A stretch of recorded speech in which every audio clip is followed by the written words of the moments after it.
The virus could be passed during sexual intercourse with an infected person. Anyone can get it, man or woman. Why don't you just go home and take a So far, bottle of it's been sleeping confined to pills? small groups, but it's spreading. I killed Slide. So protect yourself. What? And read this leaflet when it arrives. There's something inside More it. AIDS, it could be the And tonight with Lisa on the cabana, Don't die. it started to happen again. I think you are seriously losing it, bro. I'm scared, Grady. Something is trying to get inside my body. Yeah, and she's female and she's waiting for you in the cabana. And you want to sleep with me. Look, I don't care if you believe me or not. Hey, I believe you. That's some scary dreams. How do you like that? This is What Dreams May Come, Part 2.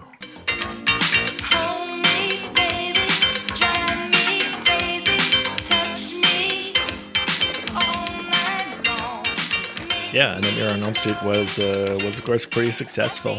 Made pretty good money and launched New Line Cinema as within several years they'd become a major studio built on the back of A Nightmare on Elm Street. This made them built them into a major studio.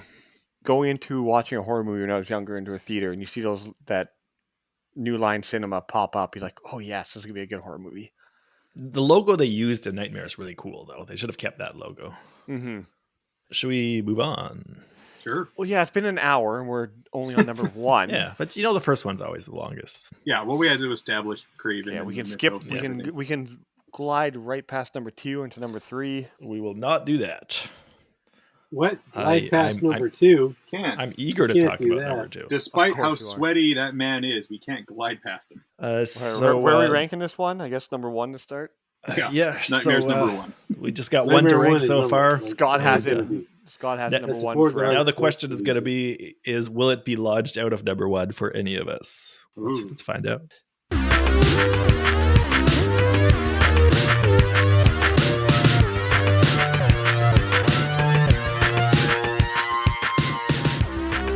So Nightmare on Elm Street came out in 1984. It was the next year. They released the Nightmare on Elm Street 2, Freddy's Revenge.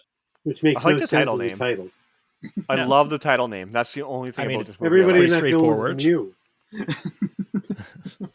He's not getting his revenge on anybody. They're all new. Yeah, it's true. There's no revenge really happening. He's getting revenge on the parents who killed him. Freddy's Rebirth. By picking Yeah, on whatever. the parents of the new kids who just moved there. Well, they need Jesse, it's 5 years after the first one. they need to Jesse get their Walsh comeuppance. moves in. I'm going to possess the new kid on the block who had nothing to do with any of this. And nobody else has heard of maybe it the either. dude was a jackass. What? Well, Freddy was a jackass. What'd you call me? Not I you. only caught the end of that. Freddy's So Revenge. they worked with a script from David Sounds like a Chaskin. Nintendo game. Yeah, That's why I mail like it. clerk for the new line at that time. Mhm. Oh yeah, David Jaskin. yeah, and the director Jack Shoulder, who is I think also a guy they had under contract. Yeah. He directed Alone in the Dark, which I think was actually their first movie before Nightmare on Elm Street. I think it came out a little bit before. Yeah, their first in-house production. Yeah. Yeah. With, Jack Palance.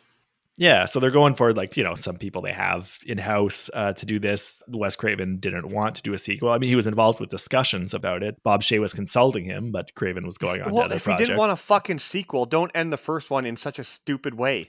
Yeah, but that wasn't what he wanted the ending to be. That was the No one compromise. does. that No he one wanted the reached end to be like with that. Bob That Shea. end is fucking dumb. Someone, you know what they need to do? They need to remake that movie, but just like edit in a new ending where it's not Well- a fucking sex doll getting pulled through a window. He's still on that. Fix it. No, the It's ending so was fucking perfect. stupid. Anyway, Yeah. what are we on? Freddy 2 now? Freddy Yeah, 2. Freddy's Yeah, Freddy Revenge. 2. That's what they call it in Yeah. Paris. The story they ended up using was, it takes place 5 years later. Our main character is a guy named Jesse who moved into the Elm Street house, and he starts getting visited by Freddy in his dreams. And it turns out that Freddy is trying to use him in kind of a possession way to enter the real world through his body. And meanwhile, Jesse's got some problems going on. He's got a bit of a relationship happening with a girl across the street, but he also has a bit of an attraction, it seems, to his buddy Grady.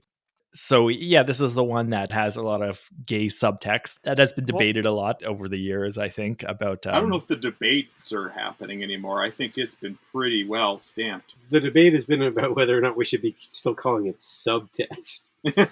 Well, it's there. I mean, for a long time, people talked about the gay stuff. I remember like seeing things on like crack.com and bullshit like that, where they'd be like the most unintentionally homoerotic horror movie of all time.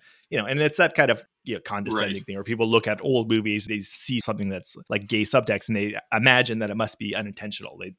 So a long time people talked about it as though it was unintentional. And the screenwriter and the director for a long time would not say that it was intentional either. The gay stuff. Jack Shoulder, the director, continues to say that he was basically unaware of that. The writer, David Chaskin. Fucking way he's unaware of that. Well, and I know the lead actor was still closeted at the time, and so he was having trouble. Then he moved away to Mexico to become a gay theater director. David Chaskin knew he was writing a gay piece from the beginning. It was his coming out allegory. Yeah. I didn't realize when we did our very first podcast where we did our slashers, I think Dylan had this number 3 or 4 on your list. No, Will had this on his list, not me. Oh, Will did. I had it on my list. Which one? And it was like 10 or 9 that was near the bottom. Yeah, I don't remember where, but I had no idea it was there was any gay stuff in it. I watched it. I wouldn't call I hated it, and I didn't bother watching it again. Like I didn't know until you guys talked about it on that podcast, and I rewatched. I was like, oh fuck yeah. If you're not looking for it, it's not like super out front. It's the towel whipping the ass shots. Come on, that's not overt. How about Grady's line to Mark Patton? He's like, something was trying to get into my body, Grady. Yeah, and she's female and she's laying on the cabana floor, and you want to sleep with me. Yeah. This stuff doesn't leap out at you like fucking Frogger. Yeah. It's right there. I got it when I was 8.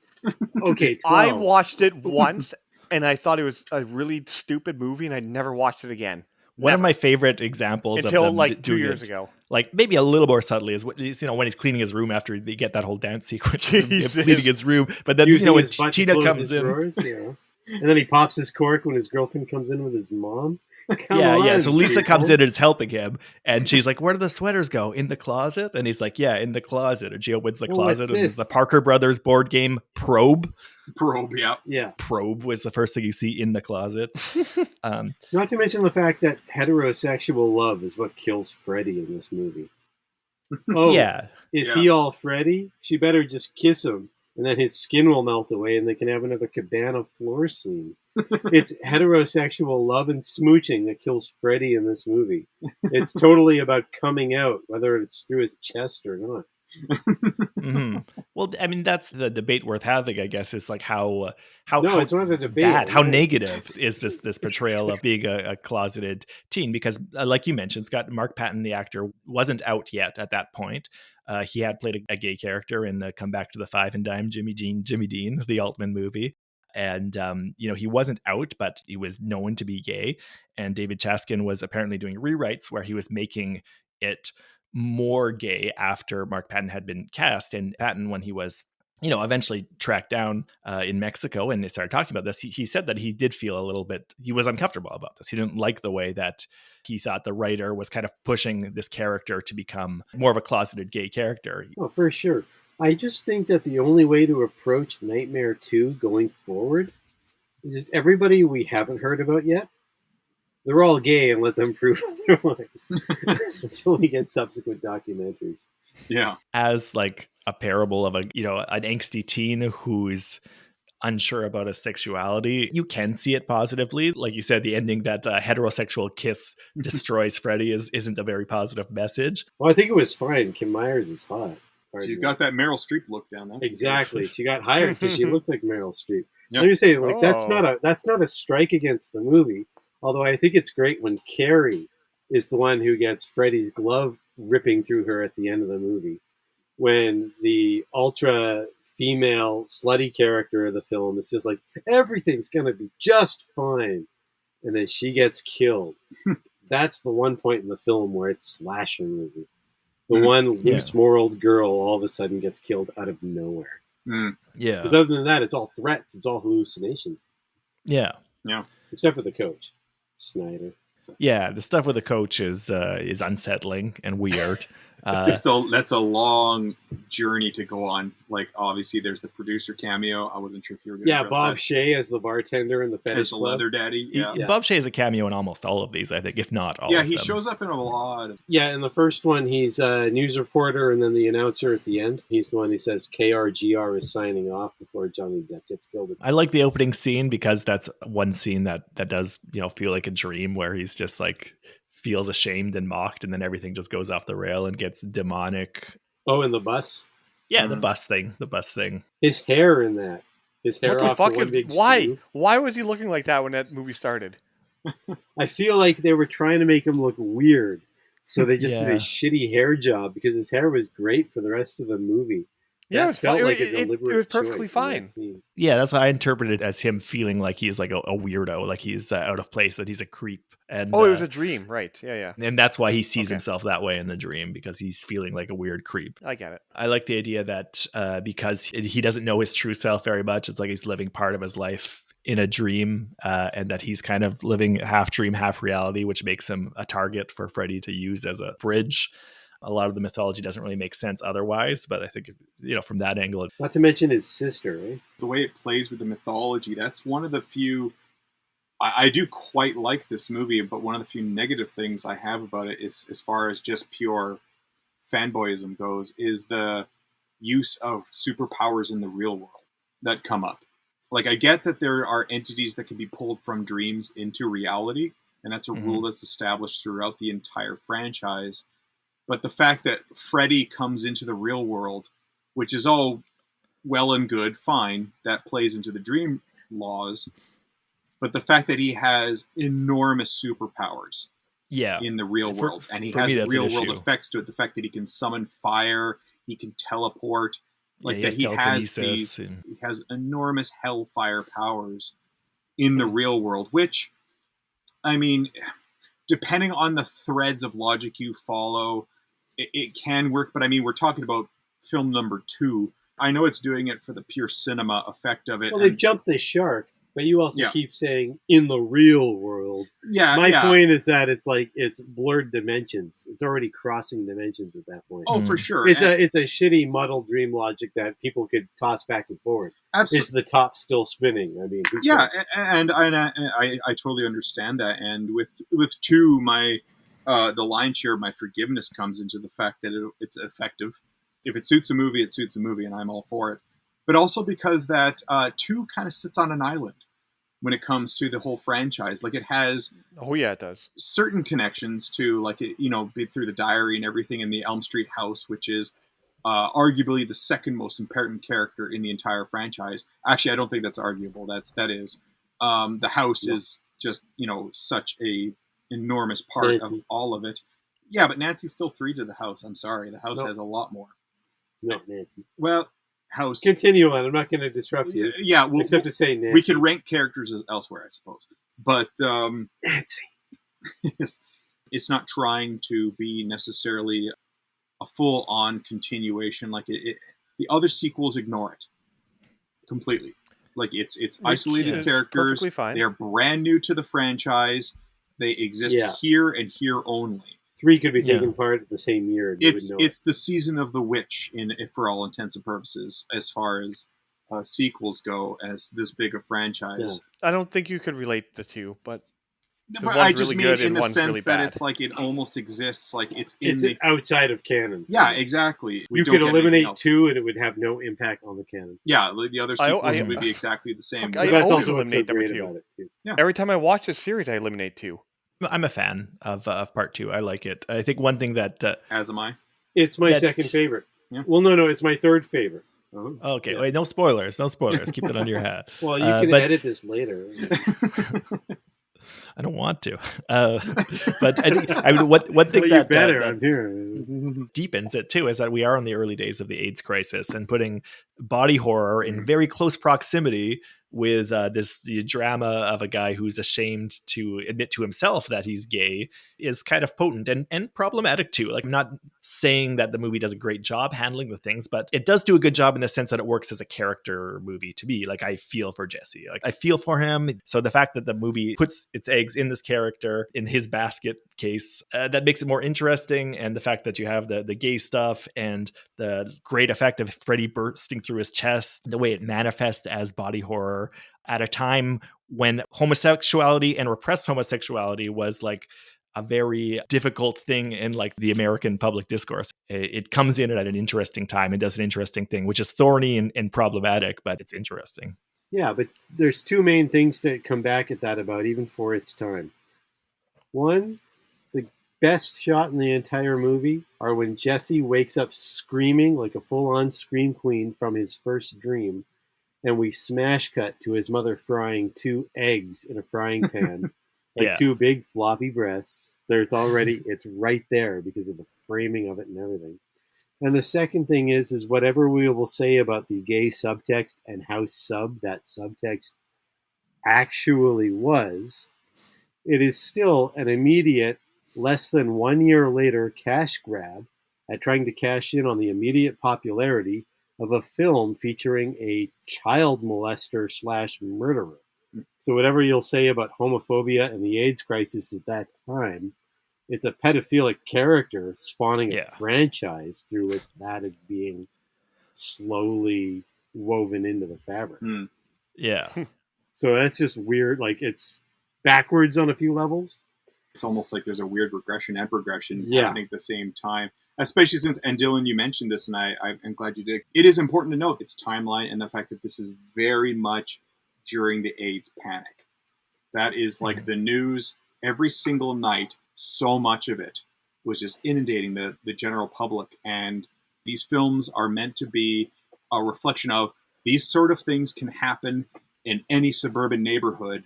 It's meant to be a scary idea of that. It's just sort of like, it's like Springfield. This is anywhere America. And now the AIDS panic is sort of reaching into literally everywhere in America, including all these 2 to 3 story Elm Street white picket fence type homes. And it ties into the idea that like the attempts to just ignore something or to like not talk about it and try to pretend that it's not part of your life within the white picket fences it just makes it worse. Whoa. You know, famously, Ronald Reagan never mentioned AIDS until 1985, which was the year this movie came out. And the year I was born. Shit, you were so born there was in a big culture of not talking about it. Damn it. That was still kind of happening at the time. Okay, Jesus. I'm the oldest person here, and I'm acting the youngest. Sorry, continue. Where's the scotch? Do we have more? Can we have more? We'll get scotch at some point. After, okay, before the third one. I have to teach tomorrow. One more thing I like is the power plant setting, or it's actually a steel mill, I think. The industrial setting at the end, I think is awesome. Dumb dogs with face masks. That's great. Yeah. Dogs with human faces. I think it's cool. It's creepy. It's dream Wasn't shit. there like squirrels or something too? I don't remember squirrels. There was a rat that like kills something else, and it's like, I think a demon cat kills a demon rat. Oh yeah, none of it's real, and they're all puppets. And yeah, I love that it's just clearly like Rottweilers that are trying to shake the masks off their face. Yeah, they put them on, and it's certainly not like the parakeets in the living room in that earlier. The possessed parakeet. That's a low point in the movie. It's too hot.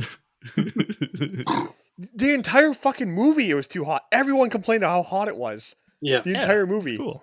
Well, did you see the boys? Ho! There's reflections of red and green light in the power plant too, just kind of give you that hint that you're partially in Freddy's reality, or in a space influenced by his presence. I thought that was well done. They found a cool location for that, and it was a fun climax.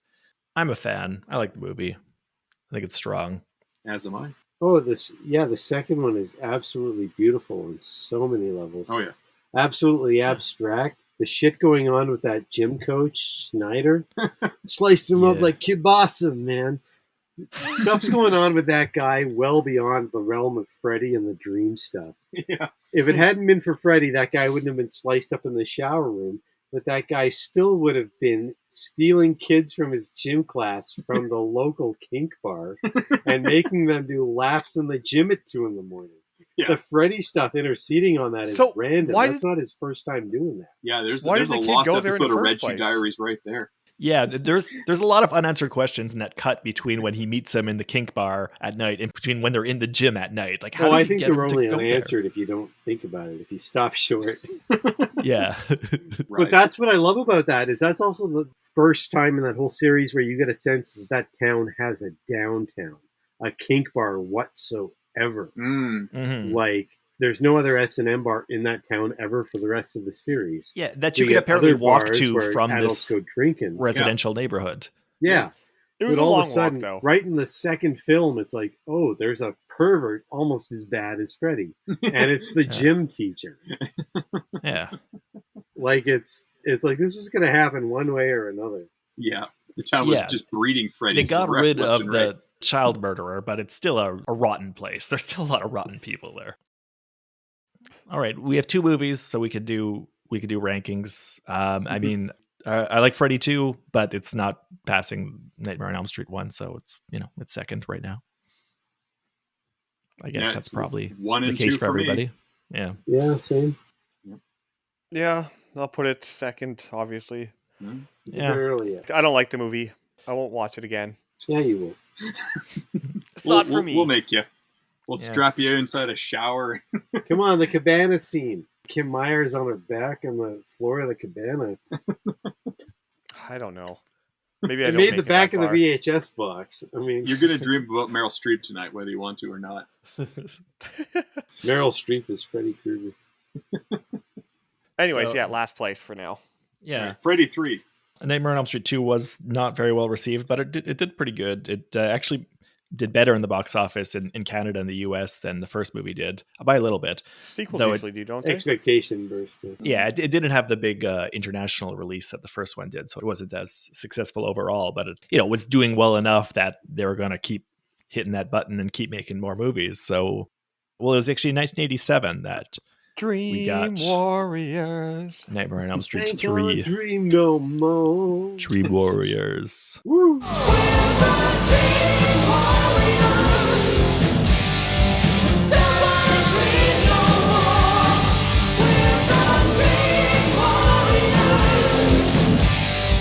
Oh, we're in the Dream Warriors, eh? Yeah, Craven worked a little bit on the story anyways. Him and his writing partner, Bruce Wagner, did the original story, which was mostly rewritten by Frank Darabont, who was Yeah. starting out at this point, but made like a million Stephen King adaptations. Oh, I was gonna say, Including like, I recognize the that Green name. Mile and Shawshank Redemption with Clancy Brown. Clancy Brown makes everything better. Fancy clown.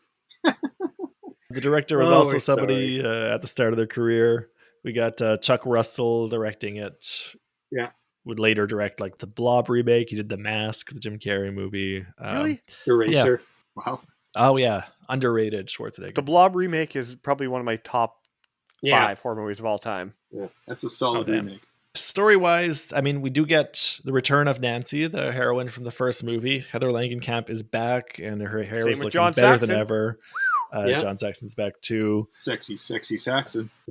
Yes. So less bedrooms in this movie and more of an institution or a hospital environment. And the kids are learning to fight back. The kids are learning to harness their dreams and fight back against Freddy under the guidance of Nancy, who comes in to help out.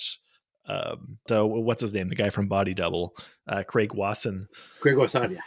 Yeah, Craig Wassad. Yeah, I just think of him as the guy from Body Double. Always getting buried alive. He gets buried alive in the climax of both of those movies. Yeah, He yeah. has to fight his way out of being buried alive at the end of both Body Double and Nightmare 3. So he got typecast in a very weird way. Strange one. No, it's true Yeah. though. Within like a year, right? That's awesome. Yeah. When was Body Double? Like 80, 86. 80 It's right in here. Yeah. awesome movie. Love Body Pretty Double. close together. Patricia Arquette is making her first appearance Good for her. as Kirsten. Different tone for this one a bit. They go for a little bit more of a fantasy adventure kind of vibe, I think. I mean, it goes pretty wacky, When you've got like basically a sword fight with a stop motion skeleton, like you're in like Jason and the Argonauts. I fucking love that scene. Yeah. I love that scene. Surrounded by cars brought to life. Well, even opening with a popsicle stick model of the house in the opening montage is like, here's an approximation, here's a funhouse version of this universe. Absolutely. Yeah, that's a They're great out point. to have fun and be 2D about it. Yeah, they're taking the advantage of the idea of there being a dream world as like a fantasy land, as like a place where you can bend any rules and make anything happen. So it's less the dream world as like your deepest fears, the things that make you uneasy, and more as like just a place where there are no rules. And it starts the franchise on the path towards getting a little more, Looney Tunes and ridiculous. Yeah. It's the last real myth building entry in the franchise, I think. I love this concept where Nancy's back as a true sequel to number 1, forgetting that bullshit happened number 2. They're fighting back. They gather the group and they figure out their superpowers, which are all pretty lame. Doesn't matter. And they go and fight Freddy. And I like that. It's much more of like an empowerment kind of message, like reaching down to your dreams as like finding your true identity kind of thing. It has that almost after school special kind of atmosphere where it's like, push the adults who are holding you back out of your way, find out who you really are, find your secret powers. Adolescent anxiety and repressed sexuality. Oh no, it's my dick that's killing me. This is just great. I love how they just dismiss the Freudian readings with like that one phrase. Yeah. Now it's my dick that's killing me. Exactly, and it's playing into and against, I suppose, the point I was bringing up earlier about how there's that substantial fear of our dreams in that we are always victim to them because we don't have power within them. But this is like within its title itself, the first time that they are supernaturally saying out the rules. Like, what if we found a way to fight back in our dreams, just as a principle, not just because of Freddy, but just, can you do that? And then within the realm of Freddy, they do make that true. And so it becomes, to me, that's the number one part that gives it the most fanciful element. Not just, the effects or like how they turn into like superhero versions of themselves or whatever you want it to be. Just the concept of them fighting back, to me, makes it a fantasy. Like purely like even less than horror at times. It feels more like a fantasy film, like watching Willow. Except that they all get in the nicest terms, and this is not detrimental at all. I love that aspect of it. I'm just saying that's tonally, like you say, if it's a funhouse version of a previous Nightmare film or in the franchise, I look at it as, like what if we did a fantasy sequel, kind of like Willow never shot smack. No matter how much Val Kilmer called him a pecker, he never strapped down and shot up. And as like an empowerment story, if we're still looking at these as like AIDS era movies, I think it may be too early for that to be directly connected, but there's kind of like the patient activism thing where they're like, we want to use this experimental drug and no authorities are going to tell us we can't use this experimental drug with a hypnosil plot, which is part of the whole, like, we're taking control of our own lives. We're going to self-actualize and make our own decisions. Yeah, a lot of wild visuals. Well, some of the variants of Freddy and the effects are completely unforgettable in this film. I mean, it almost goes without saying, but I'll say it. But the greatest example is the snake. Like, you can't. The second you see that, like, that was the single image that haunted me from like just seeing it on a video box. So I would just, before I could rent any of these films, my early experience with every single horror film was looking at every single box in a video store. Which, to all our listeners out there, was a place that's, before you could stream movies, they put them inside of plastic containers, and you'd have to take them home with you. Can anyone see the scratch lines coming up on the film right now? Exactly. There's a cigarette burn right next to my face saying, you got to change the reel. But that snake eating her just, like, haunted me. And Nancy's reaction to it, too. She goes, I can't remember what she says. She goes, oh my God, or something like that. Well, runs away. Oh no! She realizes that moment when he goes, "You." Oh, there's so much in that. Like, there's so many parts to Freddy and so many of the effects, and it's the first time you get to see like a gimmicky death with the marionette. is the first example. Oh, I like that one. It's the fantastic. stop motion. That's a great The stop motion that leads into then the stop motion Freddy is great. It is. And it's such it. a short-lived thing, and yet it's so amazing. Like, you just literally see him become Freddy, cut himself down, and walk out of frame. That's it. But then it lends itself to a really creative scenario. Like, it seems so campy and over the top of him, like, in the clouds as a marionette. And yet, at the same time, it plays so perfectly into the idea of it being unmistakably a suicide. Like, no one would look at that scenario of him in that clock tower falling off the side and think, well, clearly a nightmare demon is controlling his limbs. Maybe not that, but he got through some locked doors. They never explain that. He passes through some locked doors. In the instance, you would look at it and think they got there somewhere. Obviously, afterwards, when you're examining it forensically, you would see, there's a lot of supernatural gaps that he had to traverse because they did. Yeah, and that was a little bit of playing into the whole Freddy's powers dipping into the real world, quote unquote, real world. But how he's able to pass through doors, went right through the see him walking up an invisible staircase. Yeah, but the point being is just that these types of kills are absolutely unforgettable, and each scenario that Freddy has really puts it as such a high point in the franchise of inventiveness and being memorable. Mm-hmm. Yeah, and we're starting on over elaborate gimmick kills that seem designed just around one punchline. Like, what's the matter, tongue-tied? They've got like a whole scene that justifies just that line. Yeah. And then some weird stuff about the mysterious nun. They give Freddy's whole backstory in this one. Yeah. One of the backstories. It's the last one that really builds on a mythology for him, and then the rest is kind of sidetrack around it. Right. Yeah, it introduces the idea that he's the son of 100 maniacs. And it's that Catholic concept of sexual reproduction. They got their book learned. Yeah, exactly. It's very Victorian in that way. My favorite thing about the third one, more than Freddy's own evil and the way they mythologize that with the bastard son stuff and all that other stuff, is how complicit the adults are. I mean, say what you will about Taryn the junkie, but it's the one dispensary clerk that keeps harassing her throughout the film, who also hooks up with the nurse, who turns out to be Joey's dream fantasy that Freddy uses to torment him. It's less about the fact that these kids can't sleep because Freddy will get them, except that they've all ended up in this one mental hospital where the adults will help Freddy get them. Yeah. Right. Oh, right, because they sedate them when they don't want to be sedated. Yep. Sedated that one chick and locked her in solitary or whatever. Yep. My favorite is even Lawrence Fishburne's first scene when he tells Craig Wasson he's got a theory. All these kids, their parents took acid in the 60s, right? So it's those fucked up chromosomes. And then Craig Wasson says, yeah, well, it beats Sim's theory. She thinks it's nothing but sex, drugs, and rock and roll. And then Lawrence Fishburne says, that's what keeps people alive, man.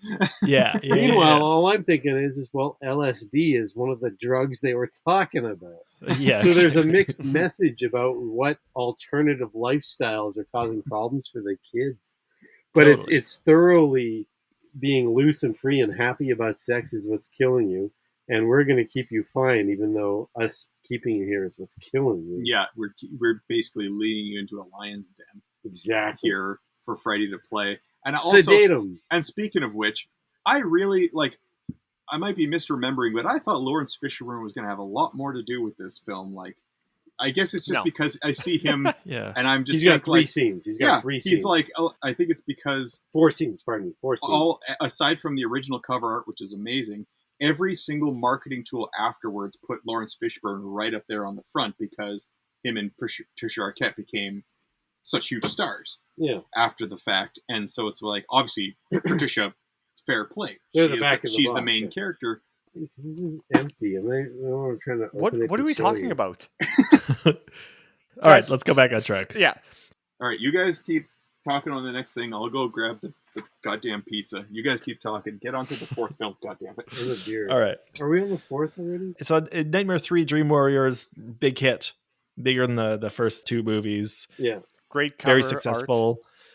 So because it was very successful, this kind of presented a roadmap for New Line going forward to follow that mold, because it was quite a popular movie. Oh, we should mention they also killed off both the main characters in this one. They killed off Nancy and John Saxon. I mean, that's the rules in slasher movies, right? You survive and they put you back in a sequel. Well, you're not going to survive the sequel then. I enjoy this movie a lot. Oh yeah, we haven't ranked them, so we can't move on before we slot them in. Yeah, let's get the rankings. Sheldon, I'm most curious for you, so I want to start with you. I'm going to put it number 1. I knew you were going to do that because of the slashers list. That's why I threw it. I keep continuity. Out of the 3 we've discussed so far, I've got it number 3. I like part 2 better. And number 1 better. And number 1 is number 1. Despite the last scene in number 1, you still like it better? Yeah. Okay. I don't hate the last scene. How can you not hate? It's so fucking dumb. I'll like any last scene that's like ambivalent or like that doesn't make a clear statement. But it okay. All right, fine. It's so dumb. Will, are you with us? I am going 1, 3, 2 for my order right now. Okay. How is 2 third when you put it? Oh, you fucking guy. Yes, I told you. I keep throwing people off my scent. Scott. What? Where are you putting it, Scott? 1, 2, 3. All right. Okay. All right. Perfect. Great. Same as me. I already know how this is going to end.